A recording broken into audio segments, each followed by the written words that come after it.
Assalamualaikum warahmatullahi wabarakatuh. Selamat datang di video pembelajaran saya. Kali ini kita akan membahas bagaimana kita membangun suatu sistem informasi berbasis web dari awal sampai akhir. Nah, sebelum itu kita perlu tahu dulu secara konsep apa itu sistem informasi berbasis web. Kita masuk kepada definisinya.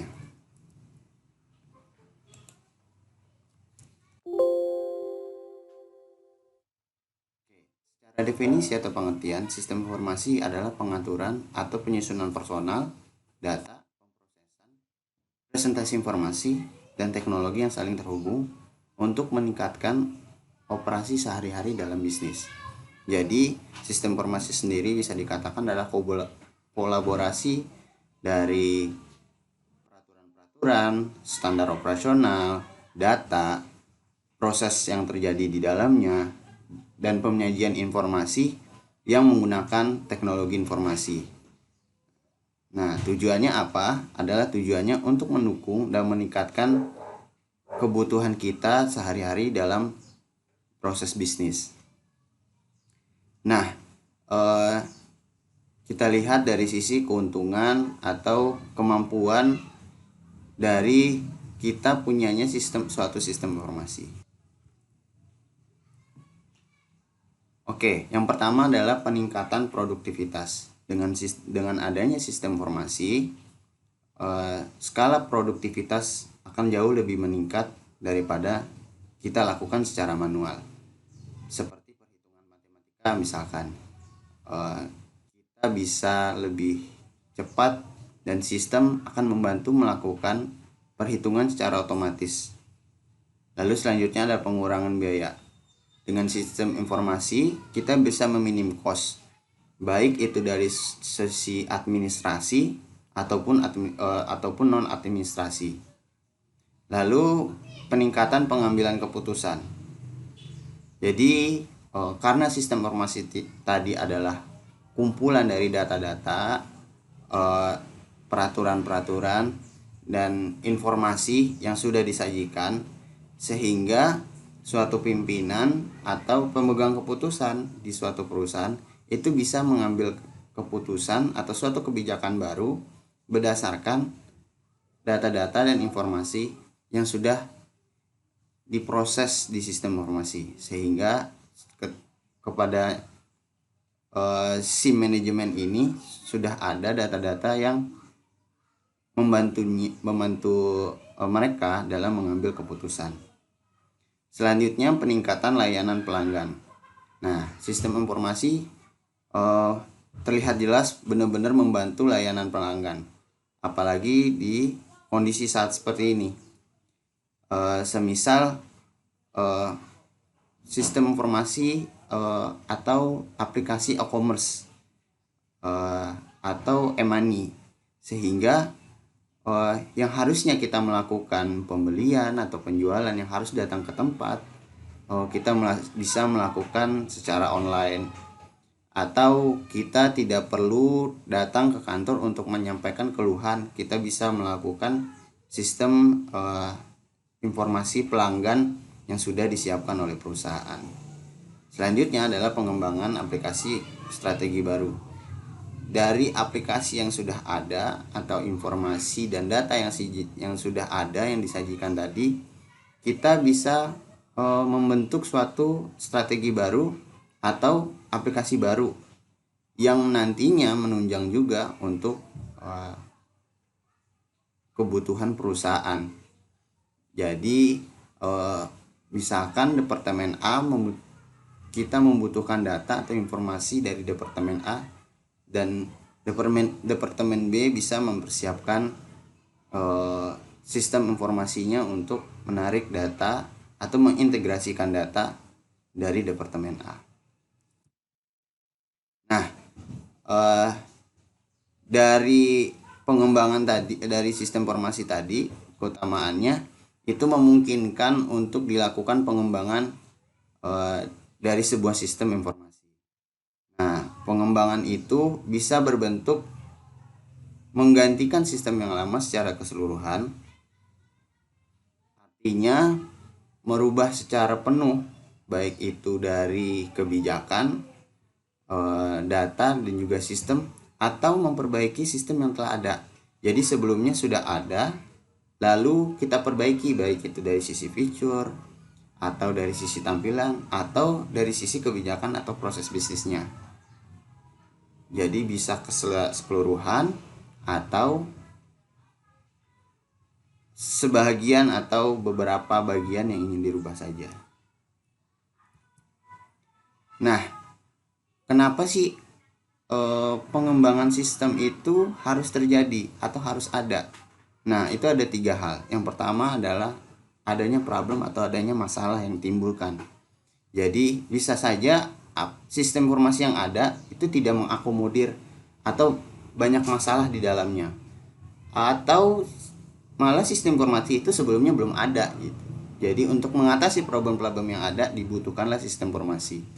Banyak hal kasus yang terjadi yang bisa kita contohkan, semisal gaji karyawan, komplainan pelanggan, dan lain sebagainya, yang dirasa kita butuh sistem yang baru atau kita merubah sistem yang ada untuk membantu proses dari bisnis yang ada di perusahaan. Lalu selanjutnya adalah pertumbuhan organisasi dan untuk meraih kesempatan yang ada. Jadi sehingga banyaknya data, banyaknya informasi, banyaknya proses yang terjadi, sehingga sistem itu perlu dikembangkan lagi atau diperbarui. Apalagi dalam proses bisnis adanya kompetitor, sehingga perusahaan itu harus meningkatkan layanannya kepada pelanggan. Nah, untuk meningkatkan layanannya itu tentu harus ditunjang dengan sistem informasi yang juga mumpuni. Lalu ada instruksi atau instruction yang berhubungan dengan peraturan. Jadi bisa jadi sistem itu berubah berdasarkan aturan-aturan baru atau kebijakan-kebijakan baru dari pemerintah. Semisal kita sudah ada sistem informasi keuangan, lalu ada aturan pemerintah yang harus merubah beberapa hal, semisal pasal atau perhitungan matematisnya, sehingga sistem itu harus dirombak atau dirubah atau dikembangkan kembali menyesuaikan aturan-aturan atau instruksi yang ada. Nah, lalu kita masuk di tahap pengembangan. Dalam pengembangan sistem informasi itu kita bisa tarik secara garis besar itu ada 5 tahap. Yang itu pertama tahap perencanaan, yang kedua tahap analisis, yang ketiga tahap perancangan, yang keempat tahap implementasi, dan yang terakhir itu tahap pemeliharaan. Kita masuk yang pertama adalah tahap perencanaan sistem. Tahap ini kita sebut ada sistem planning atau tahap perencanaan, yang lebih menekankan kepada layak atau tidaknya sistem ini dikembangkan. Nah, biasanya apa saja sih yang dilakukan di tahap ini?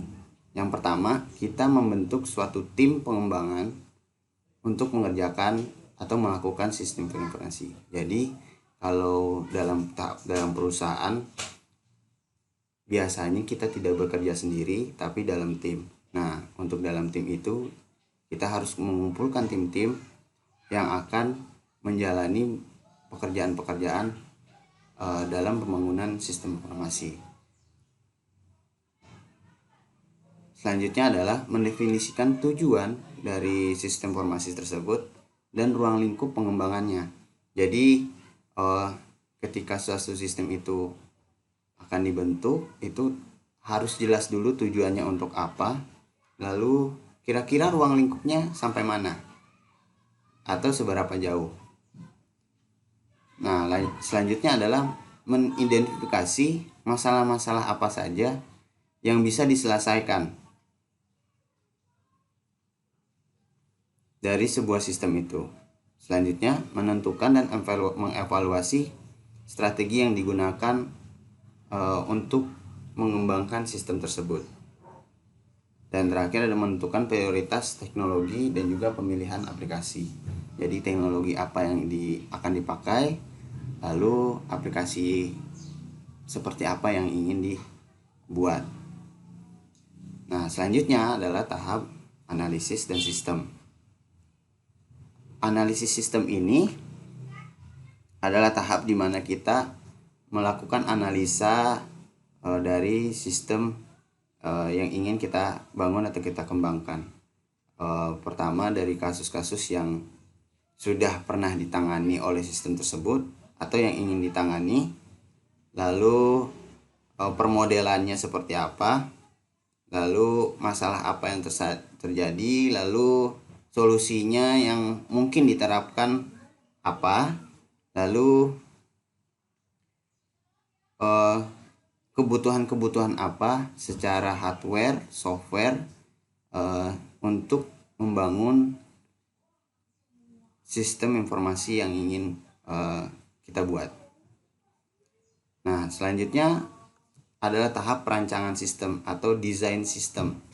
Nah, ini berhubungan dengan seluruh rancangan yang akan kita bangun. Jadi sebelum kita bangun, kita harus mulai merancang dulu apa yang akan kita buat, apa fungsi-fungsi yang akan kita buat, lalu data atau skema database seperti apa yang ingin kita buat, lalu tampilan interface seperti apa yang ingin kita buat. Nah, itu kita rancang dulu semua. Setelah melakukan perancangan dan fitur dan juga tampilan dan juga database yang kita inginkan sudah kita rancang, lalu kita masuk kepada tahap implementasi. Nah, implementasi ini adalah mengimplementasikan rancangan-rancangan yang sudah kita buat sebelumnya dan juga kita uji coba. Jadi kita sudah rancang database, kita bikin atau kita buat database-nya. Yang kedua, kita sudah rancang tampilan interface-nya, lalu interface tadi kita implementasikan dalam bentuk aplikasi. Lalu rancangan fungsi-fungsi atau mode-mode yang sudah kita buat, kita siapkan, lalu kita bikin atau kita coding, kita bangun sesuai yang sudah kita rancang, kita desain dan kita sepakati dalam tim. Nah, setelah itu semua dibangun, setelah semuanya rancangan itu sudah implementasikan dalam bentuk jadi sistem informasi, sistem tersebut kita uji coba apakah sudah berjalan sesuai dengan yang sudah kita rancang atau yang sudah diinginkan oleh manajemen atau perusahaan yang kita buat sistemnya. Nah, ketika pengujian itu sudah ada, apakah ada masalah, apakah ada perbaikan? Kalau ada perbaikan, ya maka kita lakukan perbaikan gitu. Tapi setelah itu semua terjadi, baru aplikasi itu siap untuk digunakan. Jadi tahap dalam implementasi ini adalah terakhirnya adalah harus diuji dan yakin aplikasi ini sudah siap di launching. Lalu tahapan terakhir adalah pemeliharaan sistem atau maintenance. Jadi setelah di launching, setelah sistem ini berjalan, kita lihat kemampuan dari sistem itu bisa beradaptasi tidak dengan kebutuhan perusahaan tersebut.